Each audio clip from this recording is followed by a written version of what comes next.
Ho iniziato per scherzo, perché hanno iniziato gli amici miei e mi sono divertito tanto. Ho guadagnato tanto, ho speso tanto, ho fatto tanti sbagli perché il denaro ti porta a commettere tante brutte cose.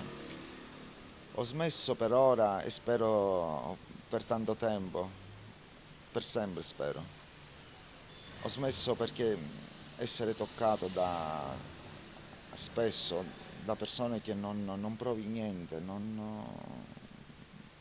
proprio è molto brutto essere toccato da persone che non ti va di farti toccare.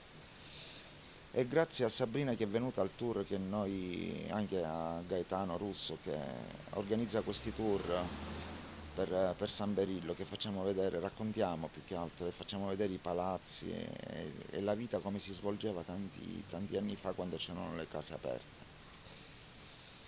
E Sabrina mi ha dato, Delfino mi ha dato questa possibilità di lavorare con lei, così perché ha capito la sensibilità, tutto quello che c'è dietro, che c'è stato dietro San Berillo.